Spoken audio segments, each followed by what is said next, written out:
Yes. My luongo ni Stinos Comedian. Wuo Migori Namba Junction kata kero the simplest man madwaro Rubaragana Award.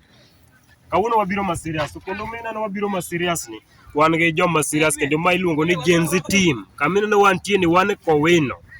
Anyisi ni mage joma obedo talented.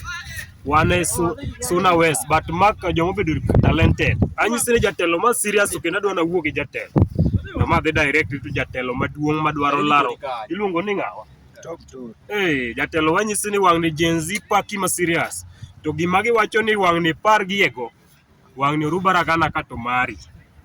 Usuwacho nang'o jo kamano. Rubaragana kato marang'owa? Mar Tom Toro. Tom Toro. Anyisi wang' ni Tom Toro biro ma serious. Rubaragana liet ma serious. To gima dwa ni jatelo timnwa wang' ni erieri nwa e Kowino kae miwa kata uniform. Imiye kata jersey.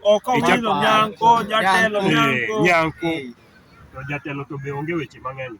Jatelo kata invite kamoro en obiro timo ang'o?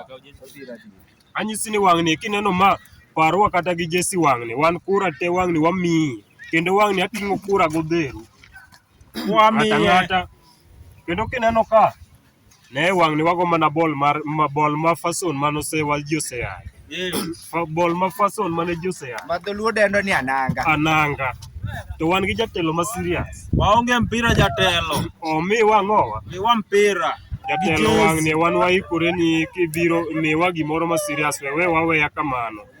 Wan Gen Z madwaro Rubaragana ka wabiro ma serious kendo wang' ni wanyisi ni kineno gima wachono matek idhi lemwa kata dichiel ang'owa e Nyanko school dilemwa kata once kende kama idwa nyiso jatelo ang'o kwapi jatelo bed jatelo mar adieri jatelo kaka wan jo youth wan bang'i nikech mbese wan gi ID wate kura bende wang'ado wate ananyisi ni wang' ni ating'o kura godheru odheru ating'o ang'owa kura godheru amiyo jatelo to wang' ni wanyisi ni jatelo pare joma nigi talent joma obedo talented kineno nyieno obedo talented mar ball kineno ng'ama wuoyo ni obedo talented in comedy to wang' ni wanyisi ni pare joma ni ang'owa wan Suna West ka wabedo talented wan gi joma obedo talented ball to ne waonge ball atieko Koro chingwa picha